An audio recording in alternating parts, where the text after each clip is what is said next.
Isso. Então, nessa ação penal 506-31-30-17, depoimento do Dr. Roberto Teixeira. Dr. Teixeira, o doutor foi acusado de um crime pelo Ministério Público Federal. Na condição de acusado, o doutor tem o direito de permanecer em silêncio. Se o doutor fizer uso desse direito, pela nossa lei, isso não lhe traz nenhum prejuízo. Mas também essa oportunidade que o doutor tem de falar no processo. Tudo que o doutor falar vai ser considerado para o julgamento. O doutor prefere falar ou ficar em silêncio? Com certeza falar. Doutor Teixeira, o doutor pode me esclarecer, então, me relatar o seu envolvimento na alienação, venda desse imóvel na rua Haberbeck Brandão? Perfeitamente. Em janeiro de 2010, eu recebi de uma corretora, amiga nossa, Edna Castro,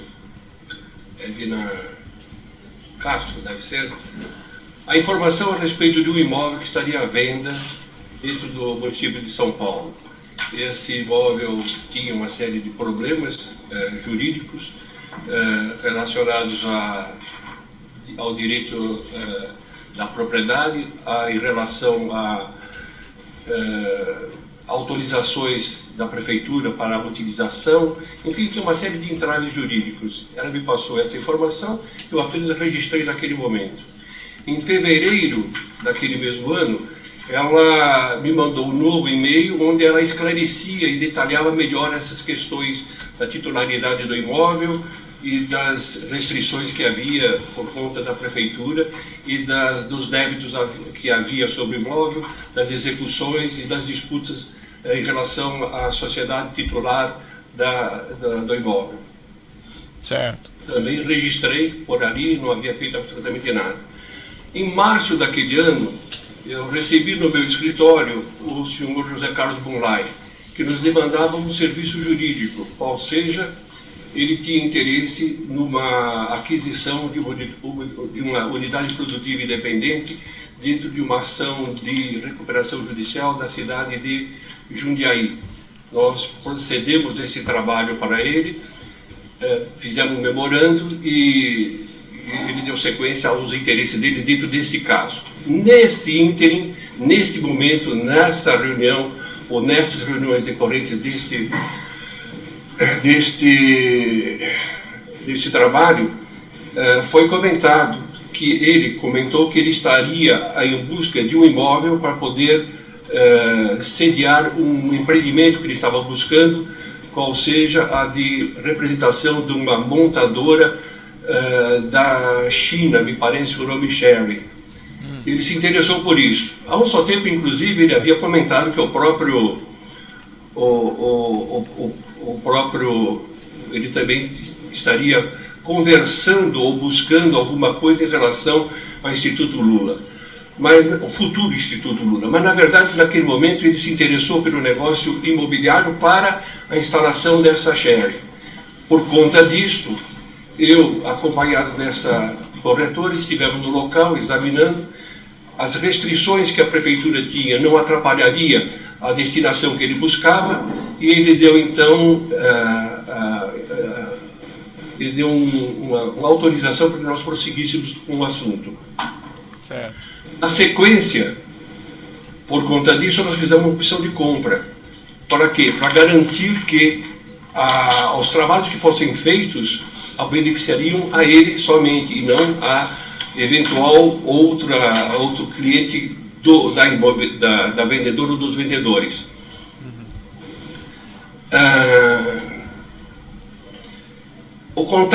Esse contrato, essa opção de compra, ela não tinha penalidades.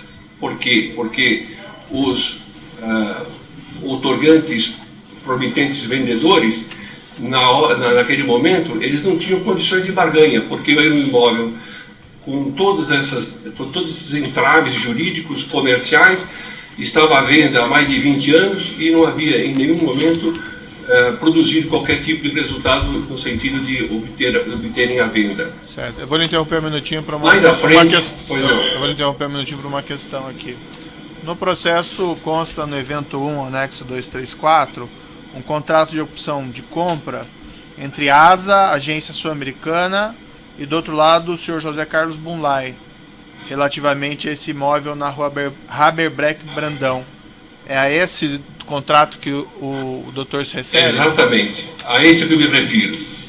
Na sequência, o Bunlai desistiu desse negócio. E ao seu tempo que ele desistiu, ele indicou como um possível comprador o primo dele, o Glaucus da Costa Marques. Por quê? Porque à época, naquele mesmo período, o Glaucus da Costa Marques, ele já residiu em São Paulo há algum tempo. Ele, segundo foi dito e era conhecido, ele era um investidor na cidade de Campo Grande, onde ele morava.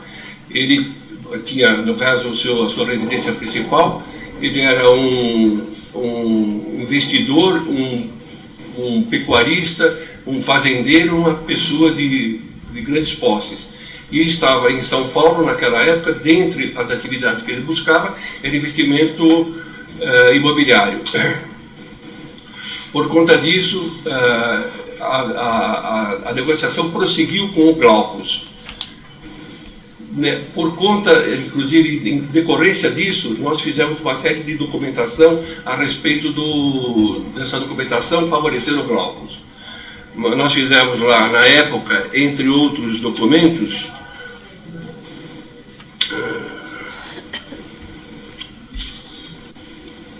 deixa eu verificar aqui.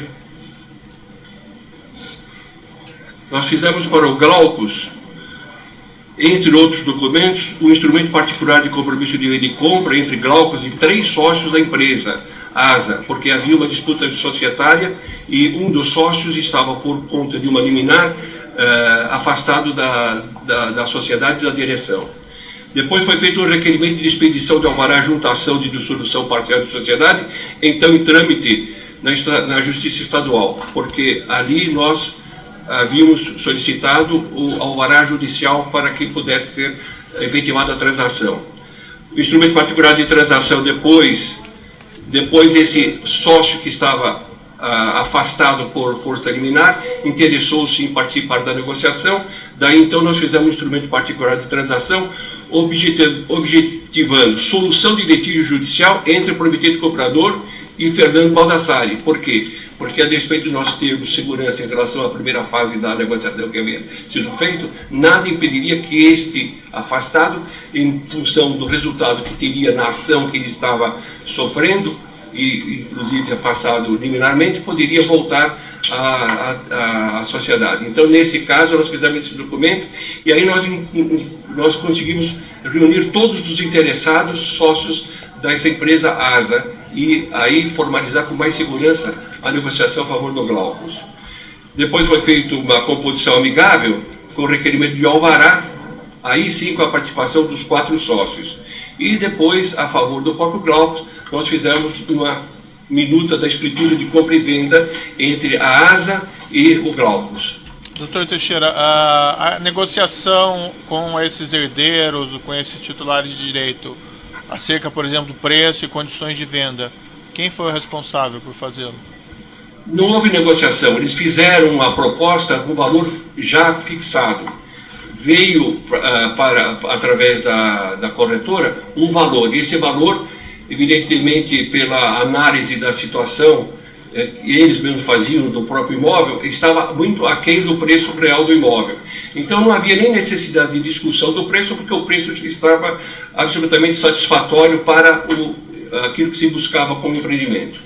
Não houve, então, uma barganha ou negociação desse preço? Não houve, porque, evidentemente, que o preço que a corretora já trouxe dos vendedores já traduzia a própria dificuldade, um preço já diminuído por conta da dificuldade que havia na documentação. Imagine um imóvel que estava há 20 anos para a venda, imagine a quantidade de pessoas que já haviam anteriormente estudado esse imóvel, quantos advogados anteriormente já haviam estudado essa documentação e se desinteressaram.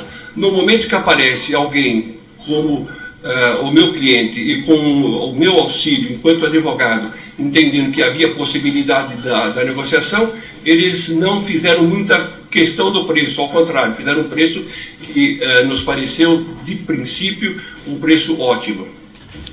Certo. E houve alguma avaliação, por exemplo, da sua parte ou do Sr. Glauco para verificar se havia realmente um preço mais favorável do que o mercado imobiliário? Quando você tem um imóvel, você tem uma noção de valor do preço. Uma coisa é você ter dúvida se o imóvel vale 500 mil mais ou 500 mil menos. Outra coisa é você não ter dúvida de que o imóvel que vale sem os entraves jurídicos 15 e o sujeito está pedindo 6. Não há dúvida quanto a isso. Então, não houve esse tipo de avaliação, mais ainda, posteriormente, depois, quando nós requerimos judicialmente, em juízo foi homologado o valor de 6 milhões de reais. Então, fora essa análise de comprador que conhece o mercado, houve inclusive uma decisão judicial arbitrando este valor, ou pelo menos reconhecendo este valor como valor válido. Mas eu não sei se eu entendi bem, houve alguma avaliação independente por alguém do mercado para apontar realmente se imóvel está uma pechincha ou coisa assim? Quando é uma pechincha, excelência, nem precisa de avaliação. O próprio nome pechincha já demonstra. E não há necessidade de fazer um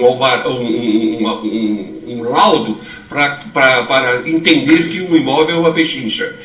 Ainda mais naquele período em que o mercado imobiliário estava bombando. Certo. O seu escritório, doutor Teixeira, ele lida frequentemente com esse tipo de trabalho, envolvendo imóveis, aquisições?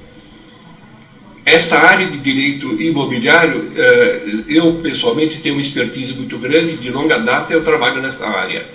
Então eu tenho condições de atender essa área dentro do escritório com proficiência, com certeza absoluta, sem falsa modéstia. Quantos advogados são no escritório, doutor, aproximadamente? Nós temos no total, nós trabalhamos com cerca de, entre os sócios principais e os advogados sócios de serviço, umas 30 pessoas. Esse caso em particular o doutor tratou pessoalmente ou delegou para algum dos colegas ou de algum... Não. Eu atuo diretamente na parte fundamental, da parte do direito principal, e é evidente que eu também me valho de um outro colega quando eu tenho que executar uma outra tarefa. E não necessariamente eu tenho que executar todas as tarefas. Daí porque, inclusive, nós temos um escritório com essa quantidade de colegas trabalhando conosco, nos auxiliando. Certo. Mas, fundamentalmente, quer dizer, toda a essência, toda a negociação jurídica, toda a solução foi por mim pessoalmente dirigida.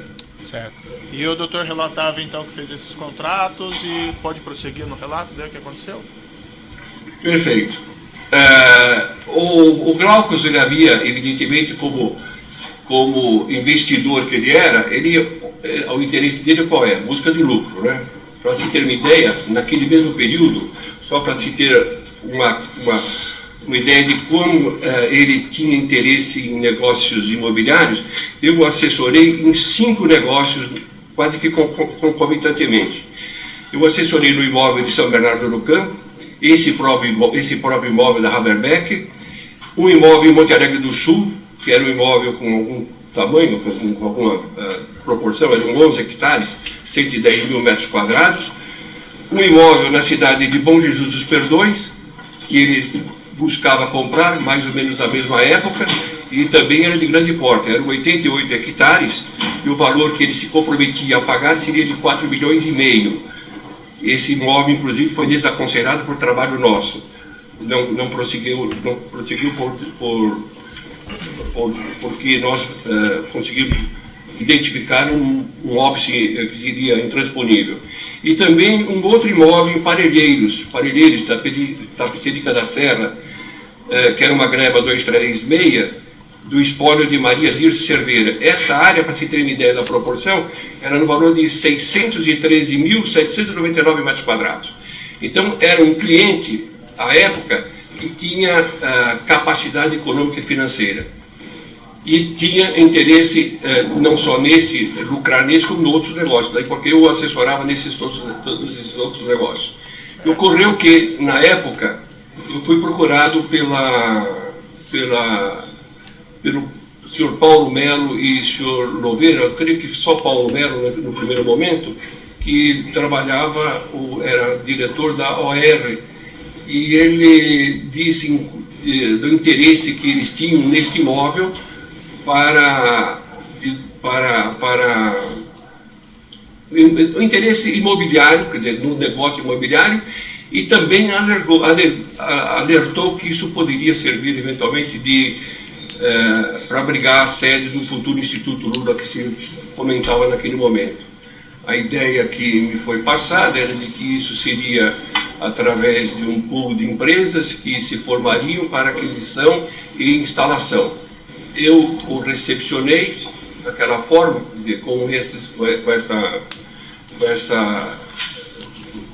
eles demonstrando essa intenção, e na sequência eles então indagaram como poderia ser feita essa negociação do meu cliente para com ele. Eu disse que voltaria a dar a informação, chamei o meu cliente, o Glaucus, no escritório, e o Glaucus, ele estabeleceu que ele queria um lucro de não menos e nunca menos que R$1 milhão. O que tinha o Glaucus como possibilidades? Ele tinha duas possibilidades daquele negócio dentro da lógica do investidor. Ele poderia, no primeiro momento, ele rapidamente fazer a venda, obtendo lucro, e eventualmente até não tendo necessidade de dispor de dinheiro, ou, numa segunda hipótese, ele disporia do dinheiro, ele lavraria a escritura, integraria o seu patrimônio e depois ele iria vender isso por um valor muito maior. Ocorreu a primeira hipótese, ou seja, aquela de, logo de imediato, haver um interesse. Ele arbitrou esse valor de R$1 milhão, a parte contrária também aceitou este valor de pronto, porque também, com certeza, são pessoas que trabalhavam no mercado imobiliário e tinham certeza de que o imóvel, aquele preço, e ainda mais livre daqueles entraves jurídicos e tributários e de ações e de execuções, ele valeria muito mais. E desta forma que aceito, nós começamos então a trabalhar já em nome dessa outra empresa que foi apresentada para aquisição. Certo. E o senhor recebeu honorários também relativamente a essa transação? Sim. Ocorre que naquele R$1 milhão de reais, quer dizer, ficou estabelecido um percentual que corresponderia ao honorários de advocacia, que normalmente, até inclusive por permissão legal, é 20%. Então estabelecemos 20% sobre o valor do lucro dele, seriam R$200 mil. Eu tenho um contrato aqui nos autos, entre a ASA e o Glauco Costa Marques, que é de 28 de julho de 2010. E depois eu tenho esses contratos do Glauco com a DAG em setembro de 2010. Foi esse período que transcorreu esses fatos? Foi tudo nesse período.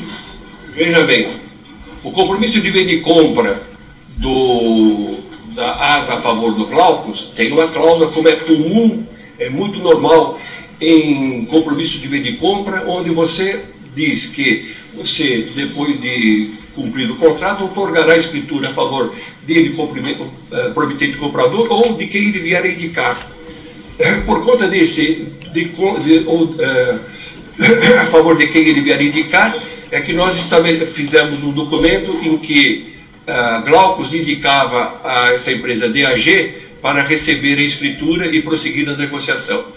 E nesse documento de cessão tem dois blocos de obrigações financeiras.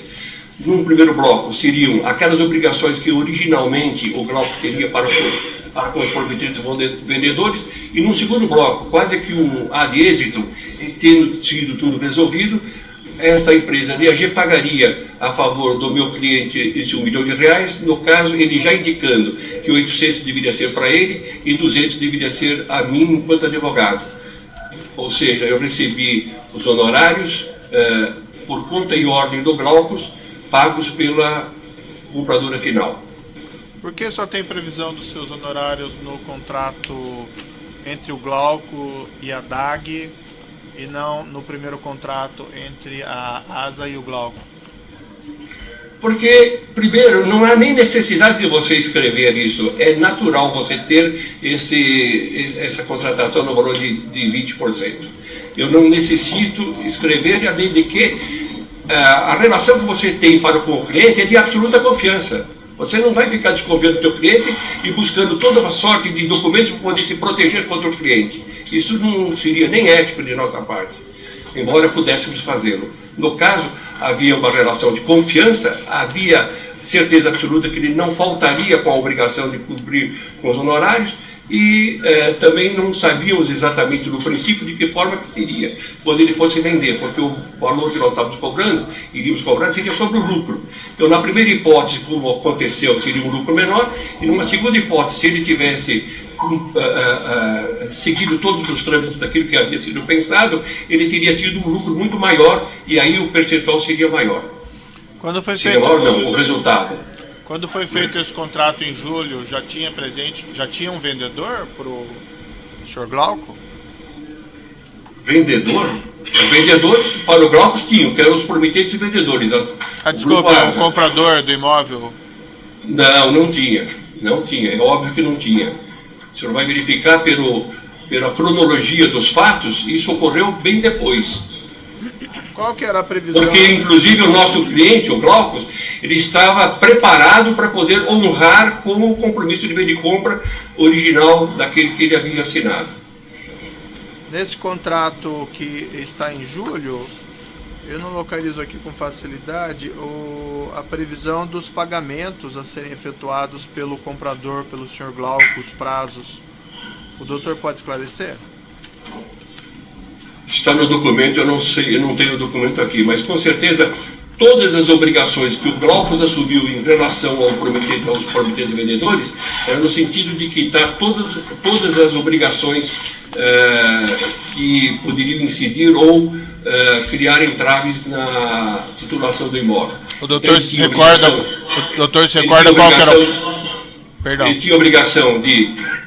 tinha obrigação de pagar todos os impostos daquela altura, eu me lembro, eles estavam atrasados cerca de 15 anos, então ele teria que cumprir essa obrigação, teria que cumprir também com algumas execuções que havia sobre a empresa ASA, lembrando que a empresa ASA havia sido dona de um supermercado, uma espécie de supermercado lá naquela área, quando houve a intervenção da prefeitura e a cassação do alvará. Então alguns lojistas haviam movido ações contra a ASA, então ele tinha esse tipo de ações e ele também se obrigava a quitar todas. Enfim, ele quitaria todas essas outras obrigações e depositaria nos autos da ação de dissolução de sociedade os valores que eram devidos aos sócios da ASA, segundo o percentual que cada um tinha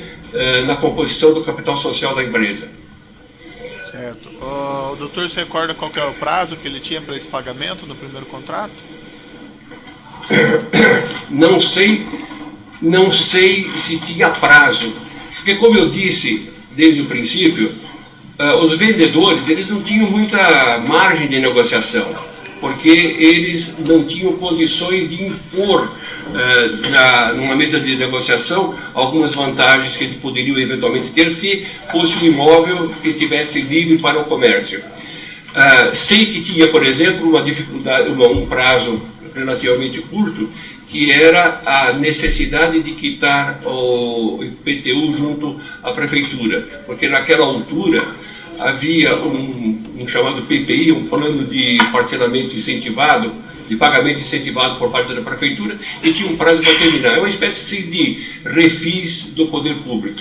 Então nós tínhamos um prazo curto por conta disso, porque isso significaria um ganho em relação ao valor do negócio. Certo. Entre o contrato da ASA com o Sr. Glauco e o contrato depois com o Glauco com a DAG, ou com a ASA com a DAG, não venceu nenhuma dessas obrigações de pagamento do contrato? Não, porque ainda ele teria que aguardar o momento em que isso seria feito. Ele estava preparado para fazer esses pagamentos quando sobreveio o interesse da DAG. Quando houve interesse da DAG, evidentemente que ele arbitrou um valor de lucro menor que aquele que ele teria no outro momento, para exatamente se aproveitar da vantagem dele não ter que dispor e receber a parte dele. Foi como eu havia explicado anteriormente, uma das opções que ele tinha de implementar um bom negócio e receber o lucro imobiliário que ele estava buscando. O doutor relatou da OR que havia esse interesse, mas eu não sei, entendi muito bem como apareceu a DAG nessa história. A DAG, a DAG, como eu chamo, ela apareceu exatamente trazida pela OR, pelo Paulo Belo. Quando o Paulo Belo conversou comigo, eu não me preocupei em saber se era OR ou se era DAG, isso para mim não causou nenhum tipo de dificuldade e também não significava nenhum alerta maior do ponto de vista das minhas responsabilidades enquanto advogado. Quando nos foi trazida essa informação, foi trazido de que haveria, no caso para o futuro Instituto Lula, a formação de um pool de empresas. Eu imaginei que DAG, essa OR, todos fizessem parte desse pool, seria uma das 9, 10, 15 ou 20 empresas que comporiam isso tudo. De minha parte, enquanto advogado, eu não tinha que ter essa preocupação maior. A minha única preocupação, aquilo que significava cautela enquanto advogado, foi a de exigir que os cheques fossem administrativos. Por quê? Porque cheque administrativo de emissão da própria empresa significa rastreável. E aí, quem outorga, quem emite esse cheque sabe dessa responsabilidade. De minha parte, quando eu fiz isso enquanto advogado, que a minha atuação foi, eu repito, única e exclusivamente exercício puro de advocacia. Nesse instante, eu não tive mais preocupação em relação de quem seria DAG ou OR. Para mim era a mesmíssima coisa. É muito comum, inclusive. O senhor chegou a tratar diretamente com o senhor Demerval sobre esse imóvel, sobre essa negociação? Eu não me lembro se cheguei a conversar com ele pessoalmente ou não. Eu só verifico o seguinte: na hora que eu lavo os instrumentos do escritório, a primeira coisa que eu faço, eu verifico isso, eu me cerco bem, é de ver se a representação dessa pessoa está correta. Se a representação de quem assina o documento está correta, quanto basta para mim. E de outro lado também devo afirmar que eu tenho uma dificuldade enorme como é que se diz? Memorizado. Fisionômica. Para mim, se alguém me apresentar alguém 3 vezes no dia, eu falo prazer em conhecê-lo. O preço dessa venda para a DAG, há uma afirmação aqui de que teria havido um pagamento por fora, houve alguma coisa dessa espécie? Isso é um absurdo, isso é um verdadeiro absurdo. Vamos lá, quando eu fiz o documento, esse documento tinha força executiva. Quando você faz o documento e a pessoa se obriga, no caso os vendedores se obrigaram, eu obviamente tomei a cautela para que eles não pudessem descumprir o compromisso. E há um negócio em direito, um instrumento em direito civil que se chama de direito de sequela. Então, qualquer pessoa poderia, em depositando aqueles valores todos, obter o imóvel. Então, não tem que se falar por fora, porque o documento que havia sido feito, ele era suficientemente hábil para poder, com direito de sequela, buscar o imóvel, alcançar o imóvel, ou regularizar a titulação do imóvel. Então, enfim, não houve nenhuma negociação paralela ou pagamento por fora que seja do seu comigo, absolutamente nada. E esses honorários que foram pagos para essa corretora, também é uma afirmação aqui de que parte teria sido pago em espécie? O senhor pode esclarecer?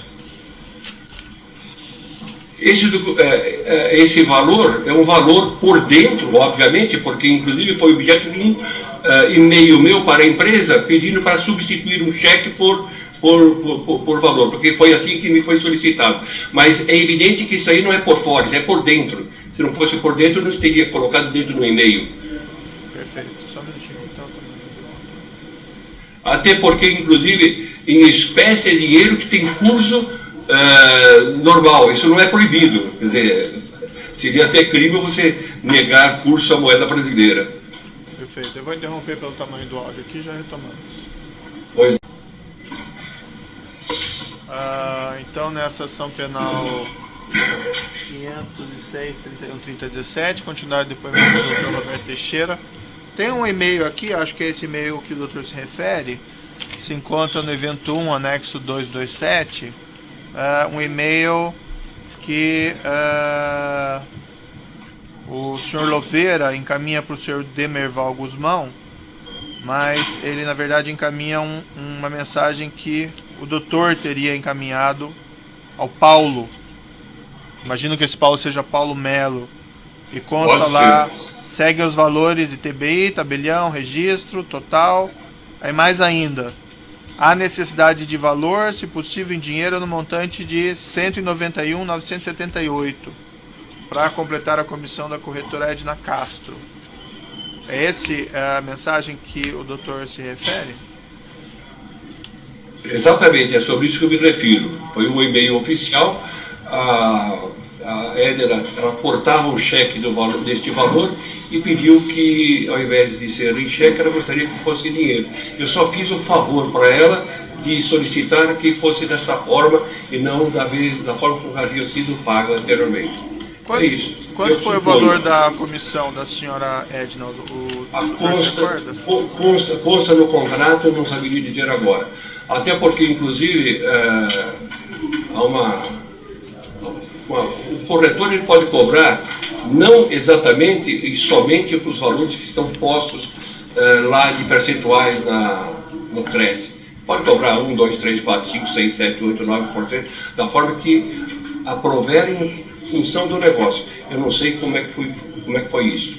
O doutor não se recorda qual foi o percentual da comissão contratada? Não me recordo. Isso está no processo. A quantidade de obrigações do prometente comprador era grande, era um rol grande. Era uma quantidade enorme, porque nós tínhamos que individualizar todos os valores para todas as pessoas, os valores que iriam para pagar a prefeitura, o valor dos débitos da prefeitura, os valores que iam para os executores em ações que haviam contra a ASA. Era uma quantidade grande, aí eu não me lembro, não. É só consultar. Perfeito. Nesse mesmo documento do evento 1, anexo 227, que é um relatório de análise de mídias apreendidas na DAG, há uma tabela na folha 51, em que aponta comissões para a senhora Edna em duas oportunidades. Uma comissão de 480.021, que é correspondente a que se encontra no contrato, e depois abaixo uma referência a um outro valor de 191.978, correspondente àquele valor em espécie mencionado na sua mensagem. Não era um valor pago adicional em relação àquele contratado? Excelência, a única coisa que eu posso afirmar para o senhor é que, enquanto advogado, eu posso me responsabilizar pelos documentos que eu fiz. Se outros documentos, outras mídias e outras informações que os senhores podem ter obtido de outra forma, não sou responsável. Eu atuei apenas e tão somente enquanto advogado. A minha atuação está ali, cingida a essa atuação. O resto, eu não sei de absolutamente mais nada. O senhor conversou a respeito desse imóvel da aquisição com o senhor Marcelo Odebrecht? Nunca. O senhor teve conhecimento, eventualmente, que a Odebrecht é que estaria arcando com o custo dessa aquisição? Não, a única coisa que eu soube é que o Paulo Melo, desta OR, que seria Odebrecht Realizações, que era o braço imobiliário deles, havia entrado em contato conosco, como eu já relatei, e na hora eles indicaram essa empresa DAG para poder lavrar esses documentos. Para mim isso era absolutamente normal. É muito comum você, no final de um processo de uma aquisição de imóvel, aparecer uma segunda pessoa, uma terceira pessoa adquirindo, por conta das negociações que essa pessoa possa ter feito com o prometente comprador. Isso é absolutamente normal dentro do direito imobiliário. O senhor tratou com o senhor Antônio Palocci sobre esse imóvel? Não. Não conversou com ele? Não. O senhor mencionou então que foi adquirido esse imóvel pela DAG, por venda do senhor Glauco Costa Marques, e como houve desdobramento após isso? Não, simplesmente no momento que lavrou-se a escritura a favor da DAG, eu nunca mais tive qualquer relação com esse terreno, com esse negócio. Eu fui até o momento da lavratura da escritura. Lavrou-se a escritura, findou-se ali o meu trabalho jurídico, que é aquilo que me vinculava a este assunto. E terminou ali, não soube absolutamente mais nada do que teria ocorrido depois ou não com o imóvel. O doutor teve conhecimento que esse imóvel foi oferecido para implantação ou instalação do Instituto Lula depois? Como eu havia dito, quando o Paulo Melo conversou comigo, ele havia aventado essa hipótese de que poderia ser para isto e dito que seria feito um pool de empresas que eventualmente iria adquirir um pool de empresas que iriam fazer um fundo e que esse fundo cuidaria da implantação do Instituto Lula e do acervo presidencial. Essa é a informação que eu tive. Mas o senhor não... E depois soube mais na frente, soube até por conta da própria imprensa, né, de que o Instituto teria recusado o imóvel. É isso que eu sei. Mas a minha atuação, Excelência, foi até a lavratura da escritura. Lavrou-se a escritura, acabou. Tanto é verdade, veja bem, surgiu a notícia, a informação, de que foram de 15 a 20 ou 2 ou 3 dezenas de imóveis que foram oferecidos ao Instituto Lula para esse mesmo objetivo. O senhor vai encontrar meu nome apenas neste daqui, porque neste é que houve necessidade de trabalho jurídico. Os demais, eu nunca apareci, nunca ninguém me perguntou, eu não soube, até hoje não sei onde foram buscar esses outros imóveis. Então a minha atuação é isso daqui. Instituto Lula só está relacionado com a minha pessoa por conta desse trabalho jurídico que eu fiz, neste imóvel. Se não fosse isso, eu estaria fora. O doutor chegou a conversar com o ex-presidente Luiz Inácio sobre esse imóvel? Não, senhor. Não, senhor. Lembrando que, no ano de 2010, o presidente ainda exercia o mandato dele. Imagine a quantidade de pessoas de trabalho que ele tinha. Então ele morava em Brasília e eu morava em São Paulo. A dificuldade de contato é muito grande. O doutor chegou a oferecer esse imóvel, tratar com alguém, vamos dizer, ligado ao ex-presidente, por exemplo, o senhor Paulo Camoto? Não, senhor. Não, senhor. Não, senhor. Eu não ofereci a ninguém. Ao contrário, como eu disse, já repeti, já uma vez, eu fui instado nesse assunto e o nome Instituto apareceu nesse primeiro momento, quando o Paulo falou, e no primeiro momento lá atrás, quando o próprio José Carlos Molay falou que estavam buscando alguma coisa nesse sentido. O doutor chegou a tratar com a senhora Marisa Letícia sobre esse imóvel? Também não. O senhor Glauco Costa Marques, que esteve depondo aqui dias atrás, mencionou que um desses contratos de compra e venda teria sido assinado com data retroativa. Isso aconteceu mesmo? Absolutamente. Absolutamente. Não se faz. A documentação é assinada com a data da execução dele. Isso não existe. O doutor tem alguma ideia porque ele teria faltado com a verdade em relação a isso? Ou ele teria se equivocado? Saberia explicar? Eu fico até... Não, eu não tenho ideia. E fico até querendo entender o que possa ter passado na cabeça dele para ele fazer uma afirmação desta. Ele deve ter algum outro tipo de interesse que não confessável para que isso só possa ser dito. Eu não tenho ideia do que seja. Ao contrário. Aquele contrato de opção de compra entre a ASA e o senhor José Carlos Bunlai, que consta nos autos, ele está assinado pelo senhor, mas não pelo senhor José Carlos Bunlai. É isso mesmo? Sim, eu estava mandatado para isso, verbalmente mandatado para isso. Como já expliquei, é só olhar, é só ouvir a minha explicação, até aquele momento vai se perceber que realmente estava mandatado para isso verbalmente. Consta nos autos que esse contrato foi apreendido na residência do ex-presidente. O doutor sabe explicar como esse contrato foi para lá? Não tenho a mínima ideia. O Outra questão dos autos é relativa a esse apartamento em São Bernardo. O senhor já mencionou ele de passagem durante seu depoimento. O senhor pode me relatar agora em relação a essa negociação que aconteceu? Perfeitamente, perfeitamente. Parece que foi, deixa eu só verificar a anotação aqui. Em março de 2010, o GSI, o Gabinete de Segurança Institucional, recebeu uma notificação do proprietário do imóvel vizinho, vis-à-vis do apartamento do presidente, que estava alocado para eles, e nessa notificação ele informava que haviam recebido uma proposta de venda por um valor fixo e que eles estavam então oferecendo ao GSI que exercesse o direito de preferência sob pena de vender esse imóvel para uma terceira pessoa, que obviamente nós não ficamos sabendo quem era naquele momento. Este documento me foi submetido para análise enquanto advogado.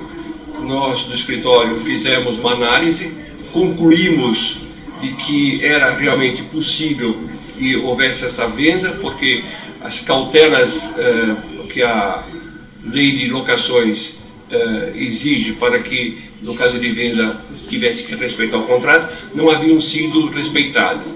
Então, conclusão foi de que eles poderiam vender, e em vendendo, eles teriam condições, o novo comprador, de romper o contrato existente e ali se alojar qualquer outra pessoa. A preocupação que houve foi nesse sentido de que, naquele ano de 2010, eventualmente uma terceira pessoa, até adversária do próprio presidente, poderia estar morando vis-à-vis do apartamento dele. E por conta disso que eu fiz esse trabalho. Feito esse trabalho, a conclusão foi de que a melhor maneira, a melhor forma que poderia evitar isso tudo seria o exercício dessa compra. E aí apareceu o Glaucus, que, como eu disse, ele estava naquele momento, a partir daquele instante, ou daquele período, ele estava interessado em investimentos, ele se interessou pelo negócio, e nós desenvolvemos então toda a documentação a favor dele. Foi isso que foi feito. Os valores já haviam sido prefixados por conta da própria notificação, por conta do proponente, e o valor que havia sido imaginado também era um valor palatável, era um valor que correspondia realmente ao valor do imóvel. O doutor auxiliou então o Sr. Glauco nessa aquisição? Sim, eu auxiliei, não, eu assessorei juridicamente. O que nós fizemos? Eu entrei em contato, já por orientação dele, com o advogado do espólio, então locador, entablamos as negociações jurídicas necessárias para poder organizar esta aquisição, e depois, como eu disse, estava no espólio, foi feito um instrumento de cessão de direitos hereditários a favor do Glaucus. E por que tanto tempo para fazer? Parece que essa compra foi em 2010, né? A regularização disso, o espólio não foi... Vem aí novamente o direito civil, excelência, porque a obrigação de fazer essa comunicação, essa juntada dessa documentação, é do inventariante. O inventariante não o fez, a tal ponto de, em dado momento, nós inclusive estranhamos essa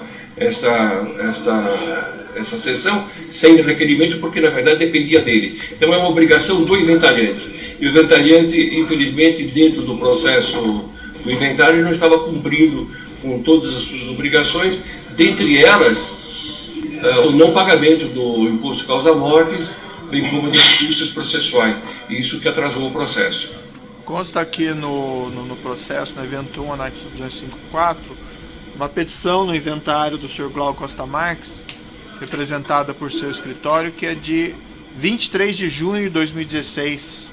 A aquisição foi em 2010 e demorou tanto tempo assim para regularizar? Como eu disse, não era obrigação nossa. Se fosse a minha obrigação, eu teria feito antes. A obrigação era do do inventariante, que ele não o fez. Então, como uma forma, inclusive, de pressioná-lo, é que nós fizemos isso nesse período. Não foi por falta de insistir com eles. Nós, várias vezes, insistimos com eles para que eles regularizassem essa situação. Mas não é a obrigação era deles. Eles deveriam ter feito isso logo na sequência. É o inventariante que dirige o processo do inventário. Certo. Mas não era do interesse do seu cliente essa regularização? É evidente que era de interesse. Ele várias vezes me perguntou a respeito disso, só que nós estávamos dependentes do quê? Deles cumprirem com a obrigação de recolhimento dos impostos devidos. Eles teriam que recolher o causa-morte e teriam que recolher também as custas processuais. Só que esse inventário, ele não tinha só este imóvel, eles haviam feito ao longo do tempo várias outras cessões de direitos hereditários. Então ele deve ter um valor relativamente grande de causa-morte por resolver, e estavam, obviamente, sem condições de fazê-lo. Então foi isso, deve ter sido isso que aconteceu. De minha parte, a nossa parte era apenas esse imóvel, mas o espólio tinha outros imóveis que eles haviam também feito o instrumento de cessão de direitos hereditários. Mas aí não foi visto isso lá em 2010, que haviam esses empecilhos para a efetivação da transferência? Não entendi a pergunta, Excelência. Não foi visto em 2010 que haviam esses empecilhos para então formalizar a transferência? Porque isso não era se exigiu empecilho. Lá em 2010. Isso não era empecilho, Excelência. Isso não era empecilho. Isso ocorreu depois. A obrigação deles era cumprir isso. E não cumpriram. Isso foi coisa depois. Não é algo que existia e que poderia inviabilizar o negócio. Ao contrário, eu posso até afirmar que se tivesse um ou outro problema menor, mesmo assim, por conta do interesse logístico, nós teríamos feito o negócio de qualquer maneira. Por quê? Porque o interesse era de outra ordem, e se resolveria isso depois com o tempo. Só que não foi isso o que aconteceu.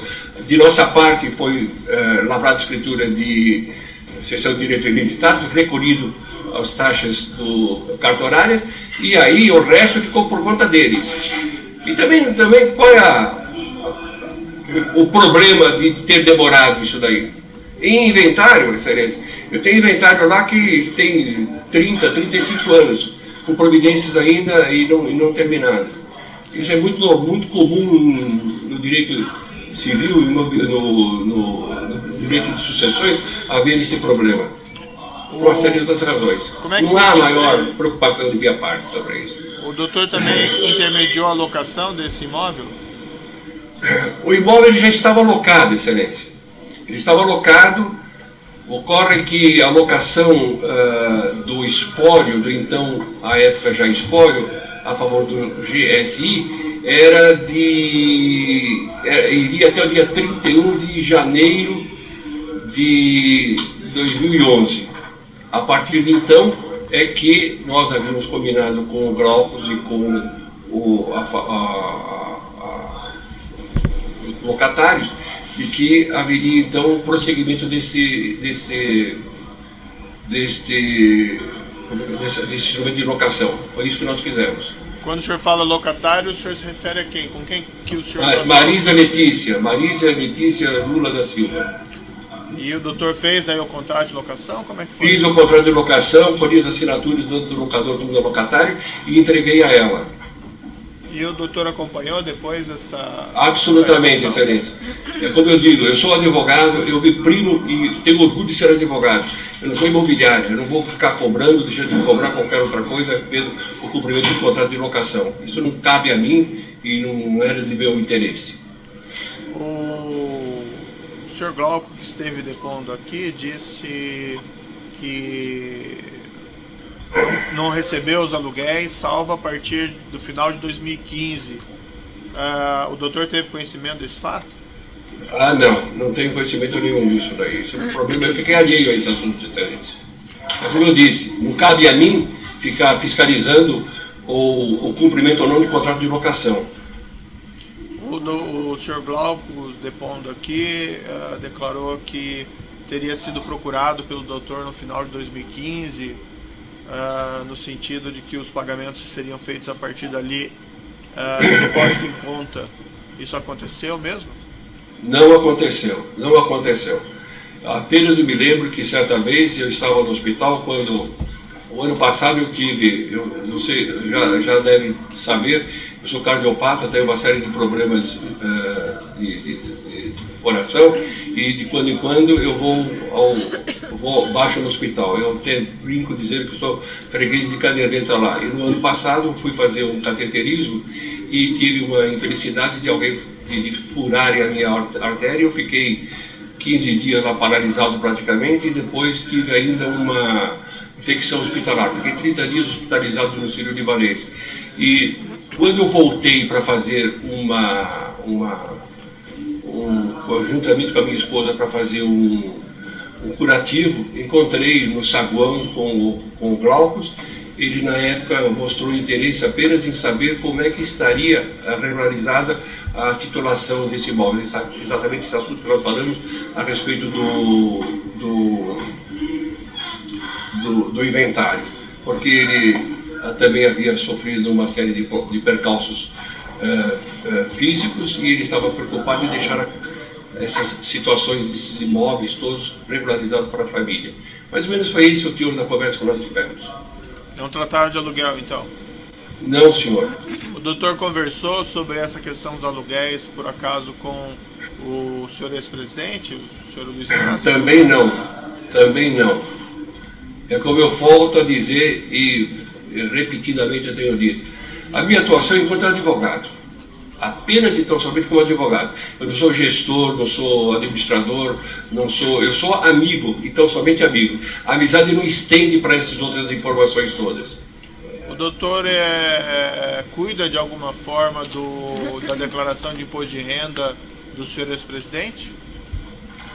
A Marisa, até 2010, 2011, eles tinham, obviamente, toda a entourage própria de quem é presidente da República e cuidava dos assuntos deles. Depois de 2011, a Marisa me solicitou que eu examinasse o imposto de renda deles sobre o aspecto jurídico. E foi o que eu fiz ao longo de 3, 4 anos.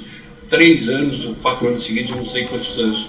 Fui eu quem cuidei dessa parte. Eu fazia um exame do ponto de vista jurídico tributário para verificar se a declaração estava correta, se os valores estavam sendo recolhidos de imposto estavam corretos. Mas quem fazia, por exemplo, o preenchimento das informações, dos rendimentos, da renda, era o doutor ou era outra pessoa? Não, há um contador que presta serviços eventuais, e eu chamava esse contador, e ele fazia esses preenchimentos todos, porque eu, como brinco de quando em quando, eu sou do século passado, mas sou da primeira metade do século passado, ou seja, essa tecnologia toda eu não consigo alcançar completamente. Então esse contador é que fazia essa parte, eu examinava o aspecto legal e principalmente tributário, e imediatamente era protocolado na Receita a declaração de imposto de renda deles. Quem que é esse contador? É de uma empresa chamada JML. E o nome dele é algum contador João. específico? João. Consta na declaração de imposto de renda do senhor ex-presidente o pagamento desses aluguéis relativamente a esse imóvel.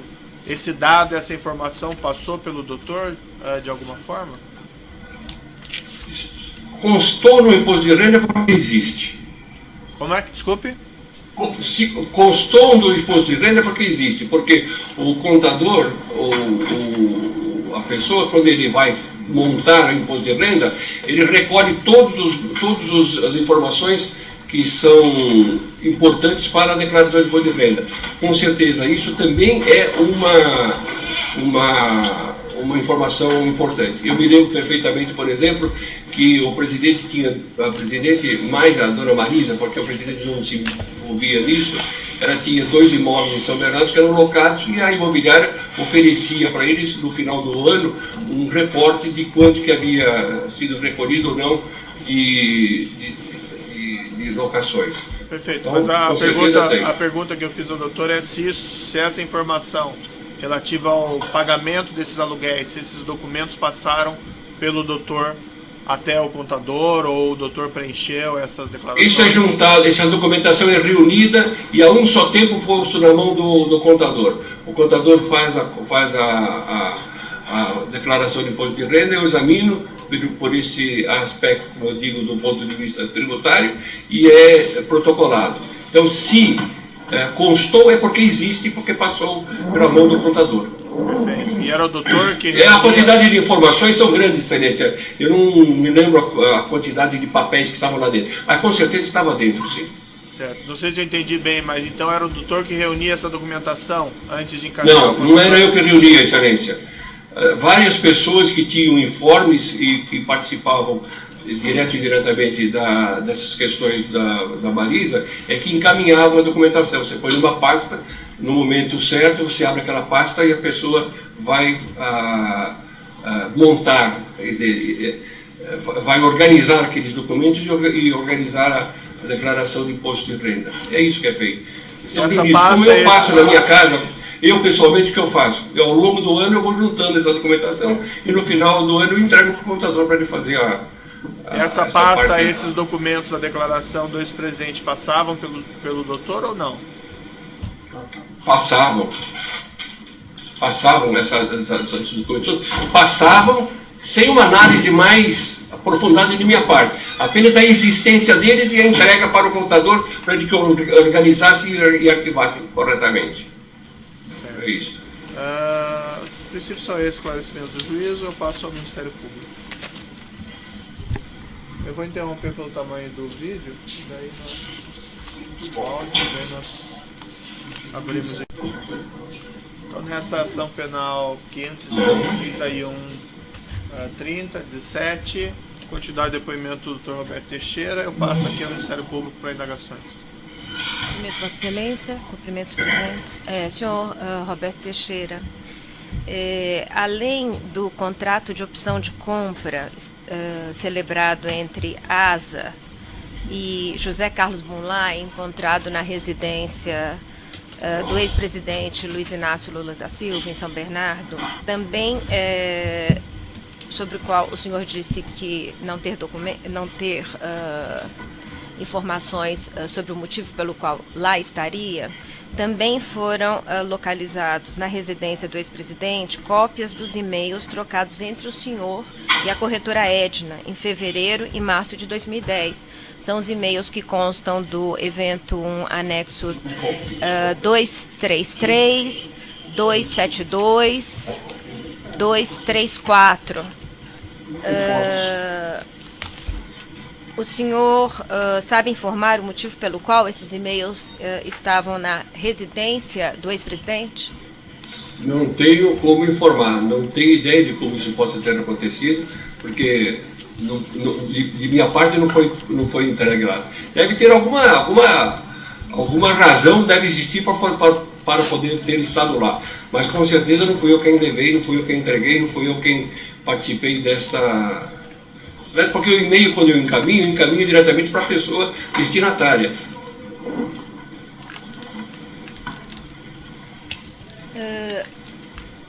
O senhor disse aqui, então, que participou do contrato de compra e venda entre ASA e Glaucus, datado de 1 de junho de 2010. O senhor recebeu honorários por quando celebrou este contrato para o seu cliente Glaucus? Eu já respondi essa pergunta. Isso fica ao final. Não existe. É um falso conhecimento de quem não está habituado com o direito civil, de que a cada passo que você faz, você vai cobrar do cliente. Não é dessa forma. É ao final. Então você faz a documentação, prepara a documentação, aguardando que com a finalização da negociação, ao tempo que você completar o êxito do trabalho que você estava fazendo, você vai receber os seus honorários. É isso.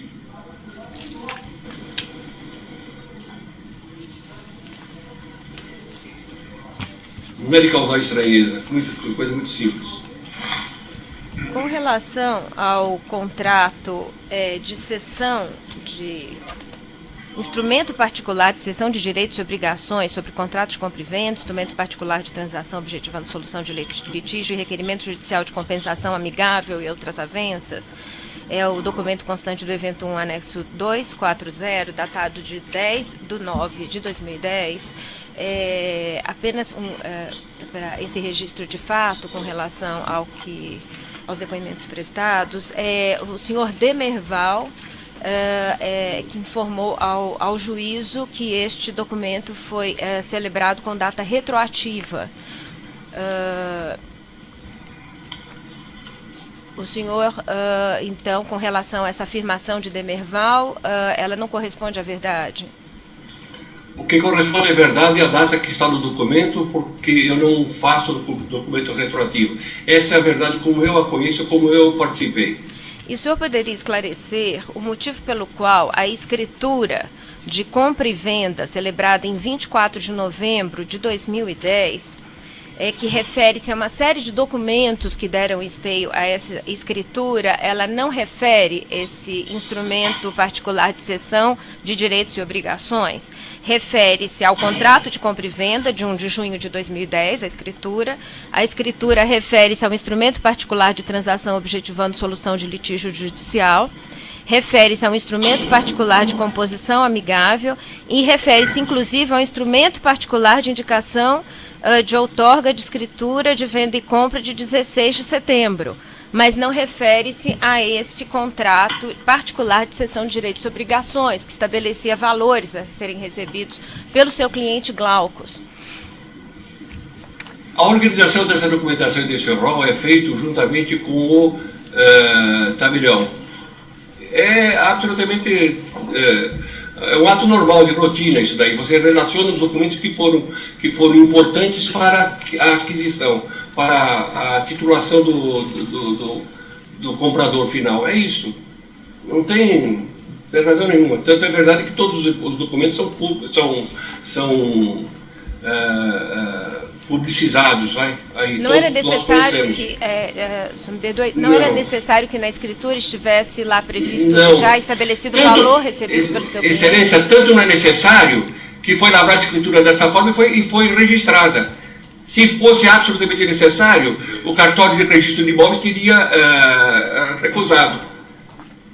Ou seja, discutir agora aqui a forma tabelioa, a linguagem tabelioa e a forma dos documentos que foram apresentados para poder outorgar a escritura lavrada, a mim me parece até despiciando, não há necessidade, porque o resultado prova que estava absolutamente correto o que nós fizemos.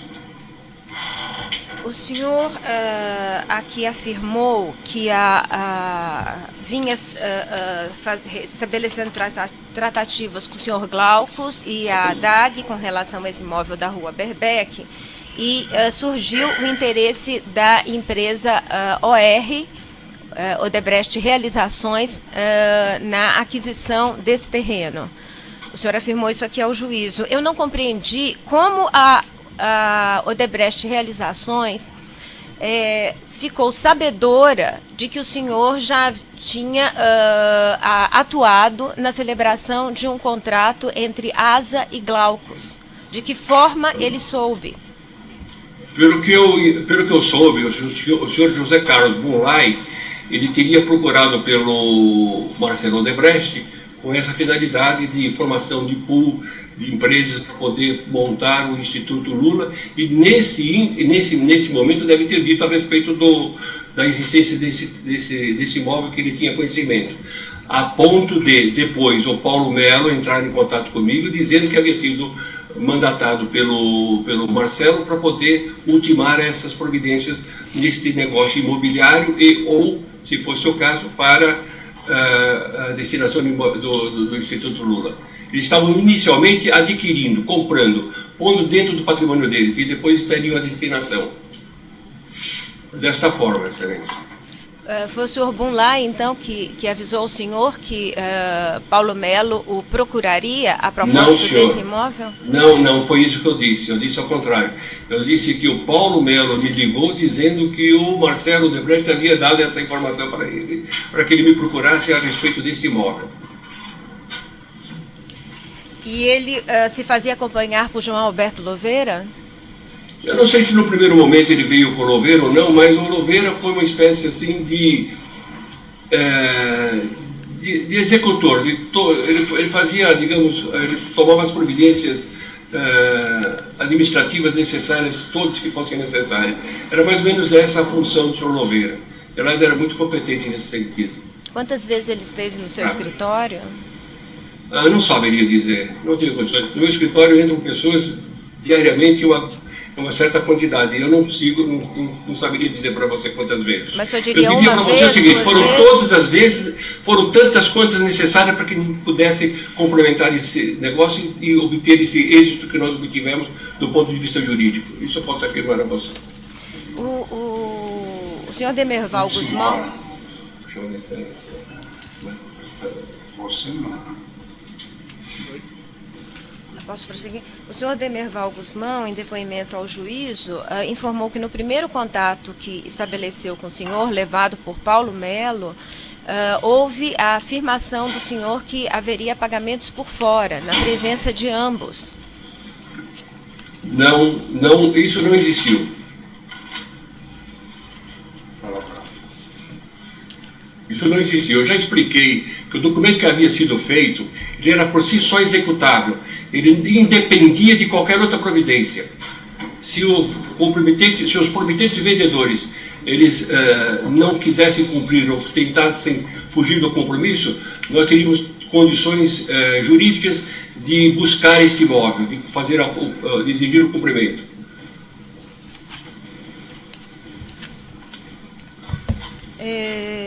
Eu gostaria de fazer menção aqui a um e-mail de 16 de setembro... Não, de 1 de setembro de 2010, enviado, que consta dos autos, os seus advogados talvez e provavelmente tenham exibido ao senhor, enviado por Marcelo Odebrecht para sua secretária, com o assunto AP.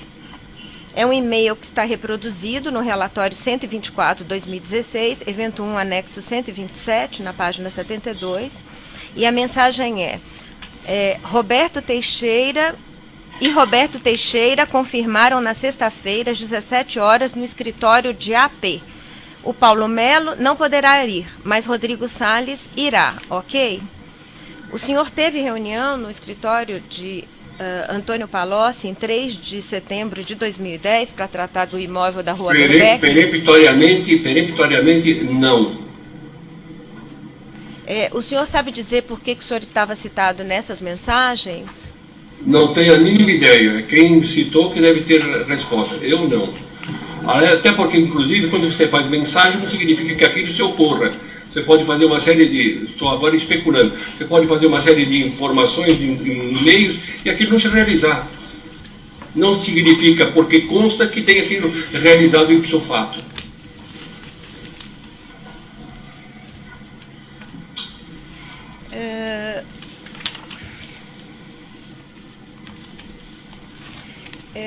Esses diversos instrumentos aqui constantes dos autos, os contratos de compra e venda, o contrato este de cessão de direitos e obrigações, em todos eles, aqui na maior parte deles, figura Ivete Aparecida Florentino e Nilva Maria de Oliveira como testemunhas desses instrumentos. O senhor poderia dizer quem são essas pessoas? Inicialmente, observe o seguinte: a quantidade de documentos que foram feitos ao longo desse tempo todo a demonstrar a dificuldade que havia jurídica sobre o imóvel. Ou seja, trabalhamos bastante. Essas duas pessoas são funcionárias do escritório, elas atestam a existência do ato só. Elas estão presentes no momento da assinatura, não? Elas atestam que esse fato foi realizado no escritório naquele momento. Essa é a função da testemunha instrumentária.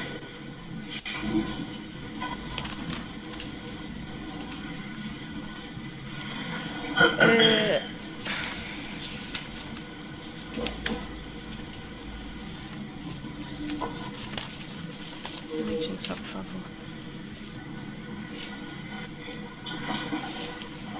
O senhor Antônio Palocci, em depoimento ao juízo, relatou que no final de 2011 houve uma reunião na casa do ex-presidente Luiz Inácio Lula da Silva, na qual estavam presentes o ex-presidente, Marisa Letícia, Antônio Palocci, José Carlos Bunlai, Paulo Okamoto e o senhor Roberto Teixeira, para discutir o uso desse imóvel da Rua Doutora Berbeck pelo Instituto Lula.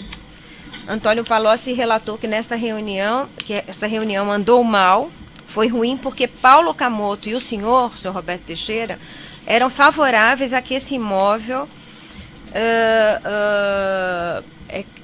continuasse a ser ali vislumbrado e utilizado e pensado para a instalação do Instituto Lula. O senhor se lembra dessa reunião na casa do Absolutamente, não lembro, isso não existiu porque não tenho recordação nenhuma a esse respeito. Inclusive foi bem posterior ao término dos meus trabalhos sobre esse assunto, porque eu terminei meu trabalho em 2010, quando da lavratura da escritura, e esse fato que estão dizendo aí teria sido ocorrido quase que um ano depois. Então, não ocorreu essa reunião, então? Isso não. Afirma. Nenhuma outra reunião, nenhum outro local? Vou explicar. Comigo não aconteceu. E volto a repetir novamente, porque não era eu responsável ou não tinha nenhuma influência sobre eventual imóvel para o Instituto Lula. E volto a repetir novamente. Tanto é verdade que, segundo constam, cerca de 2 ou 3 dezenas de imóveis foram buscados, e o meu envolvimento foi nesse por conta única e exclusivamente do assunto do jurídico. Fora disso, eu não tive absolutamente mais nada a ver com isso. E o senhor alguma vez aventou junto a Glaucus da Costa Marques devolução do valor por ele recebido a título de cessão de direitos, o valor de R$800 mil? Isso é um absurdo. Isso é uma descrição cinematográfica, é um absurdo. Poucas vezes eu vi na face da terra. Não entendo por que ele teria tomado essa atitude de falar uma asneira desta. Lembre-se do seguinte, eu já anteriormente eu tive que desmentir o Sr. Glaucus quando ele afirmou que havia compensação de valores de locação com honorários advocatícios e custos processuais. Eu tive que fazer. Naquela oportunidade, ele mentiu, como de fato ele reconheceu depois de juízo. Não sei se está mentindo agora ou não. Eu perguntaria ao senhor qual é o grau do seu relacionamento com o ex-presidente Lula e com a sua família. Eu acho que isso é notório, né, Excelência? Não há necessidade de expor aqui novamente. Para quê?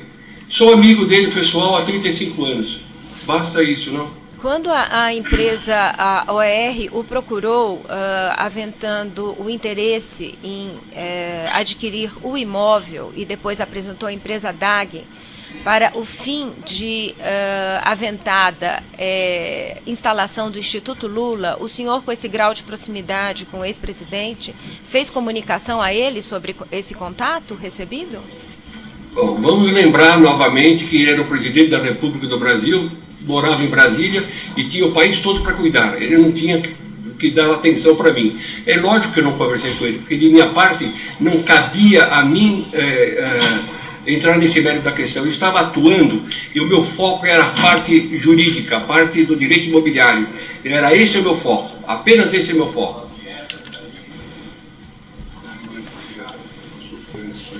E o senhor fez contato com Paulo Okamoto a propósito desse contato da OER? Eu cansei de repetir, vou repetir novamente. Não fiz contato nenhum com Paulo Okamoto sobre esse assunto. Porque está no geral. Cansei de dizer como eu atuei. Pode perguntar da forma que quiser, a minha resposta vai ser sempre dentro daquela minha atuação jurídica enquanto advogado. Foi só isso que eu fiz, mais nada. Sou muito cioso da minha atividade enquanto advogado. Com relação ao apartamento 121, eu fiquei aqui em dúvida. A intenção de Glaucus era investimento ou ele ingressou no negócio apenas por aquele interesse logístico de evitar que o ex-presidente Lula tivesse um vizinho? Isso se somava. São duas, não são excludentes essas duas situações. Ele, pessoa físico quanto investidor, interessava como investimento e ao só tempo alcançava essa segunda finalidade. Foi localizado na residência do ex-presidente Lula um bilhete com timbre do seu escritório de advocacia, com evento 1, anexo 302, com os escritos à mão Glaucus da Costa Marques, o número de CPF dele e aluguel 12 vezes 3.500. E uma totalização em reais, R$42.000. Eu não sei se o senhor viu esse bilhete. Eu não me lembro de ter visto esse bilhete, não. Não sei se é possível aqui exibi-lo. Não é possível. Consta dos autos. O senhor o orientava sobre como fazer o lançamento no seu imposto de renda? Se eu não tenho conhecimento desse documento, eu não posso responder a você. Desculpe, a senhora. Exatamente. Desculpe a falha, senhora. Trata-se exatamente do montante lançado no imposto do ano calendário de 2011. O seu escritório orientou sobre o que fazer a propósito desse... Não teve orientação de nossa parte, e este documento eu também não saberia dizer. Se eu ouvir e eventualmente reconhecer, saberia a razão da existência dele, mas não sei não.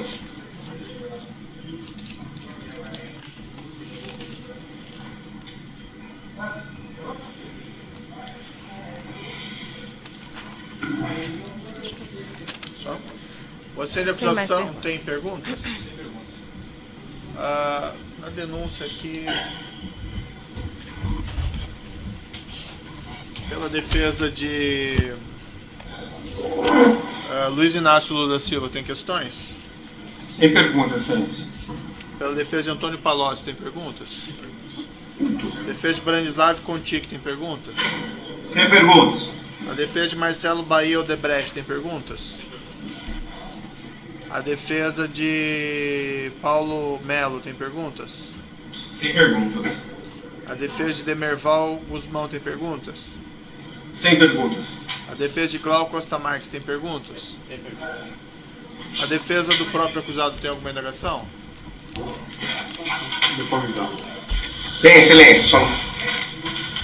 Roberto, antes desta denúncia vir à tona, o senhor já tinha ouvido falar alguma vez da existência de um suposto cartel de empreiteiras voltado a eliminar a concorrência em obras da Petrobras e o consequente pagamento de valores sobrevalorizados da Petrobras?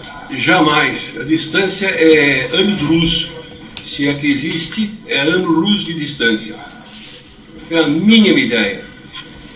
Antes desta denúncia, o senhor tinha ouvido falar alguma vez da existência de um suposto esquema de pagamento de propina para agentes públicos que alegadamente contribuíram para que aquele suposto cartel funcionasse?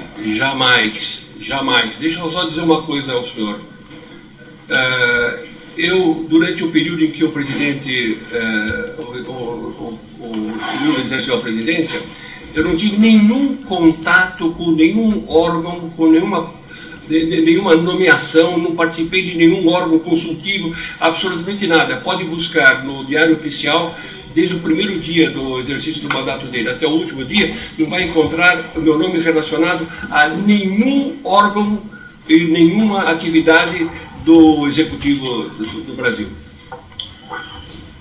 Antes desta denúncia, Roberto, o senhor tinha ouvido falar alguma vez numa combinação suposta combinação entre o ex-presidente Lula e Odebrecht, Marcelo Odebrecht, Emílio Odebrecht, algum acordo para pagamento de propina?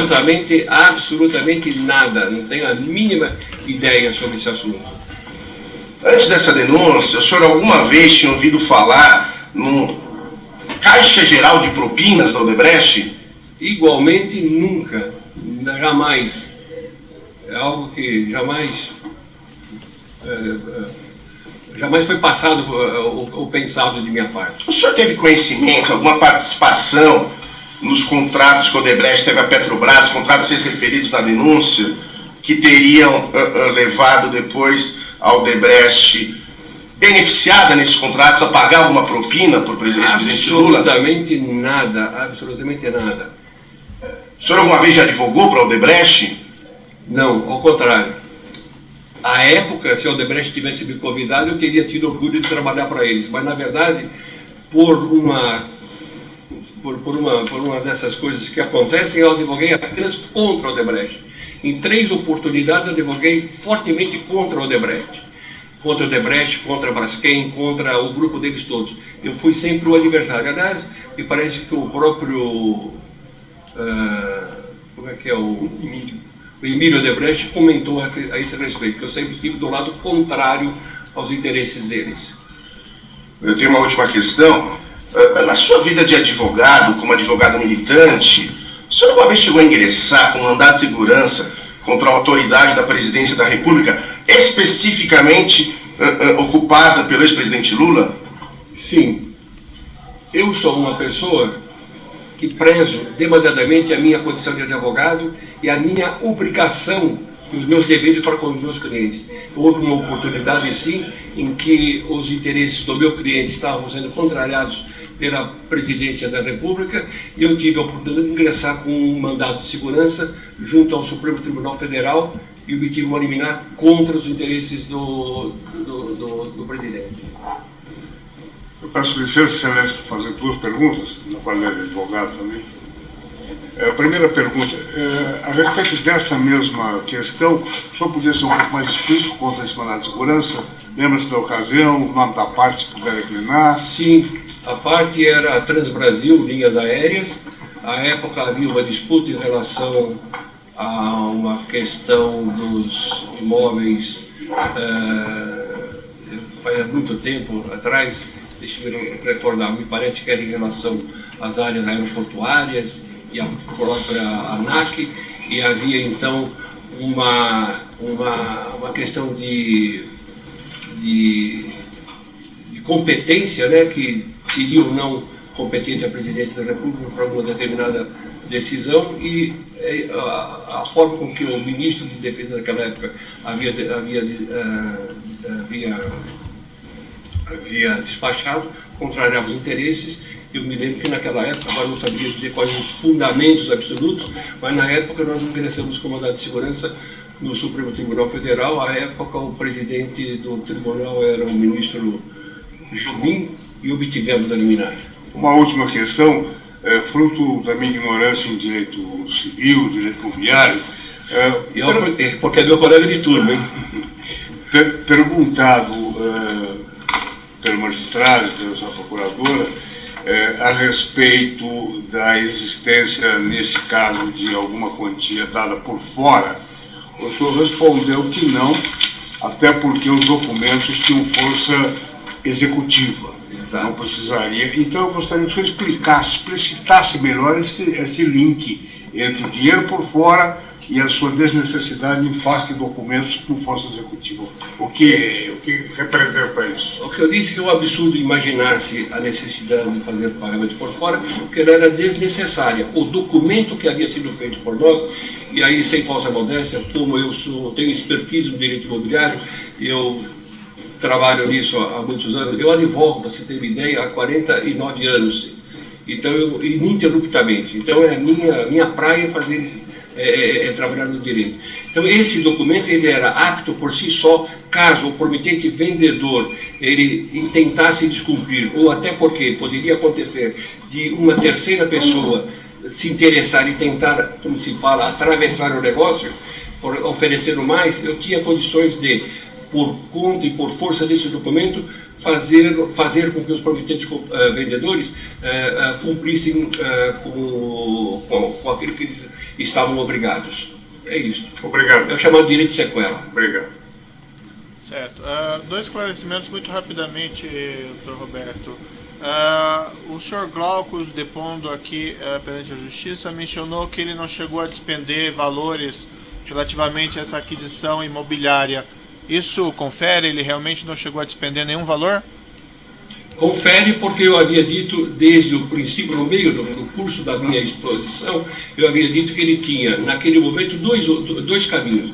Ou rapidamente ele venderia, e era esse o interesse dele, porque até ele havia solicitado que, com a previsão de, por menos, um pouco menos de um mês, da solução, ele fosse informado, porque ele teria interesse em buscar algum comprador. Ou esse seria uma hipótese. A outra hipótese seria ele despender os valores que ele tinha condições de fazer como nós já sabemos que ele tinha como fazer, com ou sem, inclusive, auxílio de algum outro investidor que poderia acontecer, transpassar isso para o patrimônio dele e depois ele venderia mais à frente por um valor maior. Ocorreu a primeira hipótese, foi quando eu disse que fomos procurados pela OR, pelo Paulo Melo, informando desse interesse. Então, ele realizou o lucro nesta primeira forma. Ele transferiu o grupo de obrigações que ele tinha a favor do prometente vendedor para no caso, cessionário, e ele, enquanto cedente, ficou no segundo grupo de obrigações em que ele receberia aquele valor de R$1 milhão. Certo. Uma última indagação aqui, acho que até talvez tenha perguntado, se perguntei, peço até escusas, mas chegou a ser celebrado um contrato formal por escrito de honorários entre o doutor e o Sr. Glauco Costa Marques? O contrato foi, na verdade, na medida em que ele assina esse instrumento de cessão de direito sobre compromisso de compra a favor da DAG, constou expressamente a obrigação de pagar esses honorários. Então, esse contrato de honorário estava embutido dentro deste compromisso de cessão de cessão de direitos apenas. Certo. E não havia nenhum contrato adicional em relação a isso, então? Não haveria necessidade para isso. Certo. O doutor gostaria de dizer alguma coisa aí no final do seu depoimento? Não, apenas lamentar essa situação que foi criada, na minha opinião, porque o Ministério Público não tem uma visão clara de como se desenvolve a relação do direito civil. E aí confundiu um pouco essa situação, a razão pela qual eu me vejo aqui de polo passivo dessa ação. Só isso, lamentar apenas. Eu tenho 73 anos, eu advogo há 49, 2 como solicitador acadêmico, 47 como advogado, e é a primeira vez na minha vida profissional que me vejo nessa situação. Realmente, posso dizer, é mágoa profunda contra esta situação. Tá certo. Como advogado, eu sei que tenho que proceder à minha defesa e seguir em frente. Perfeito. Então, com isso, eu vou levar encerrado o depoimento do Dr. Roberto Teixeira. Pode interromper a gravação.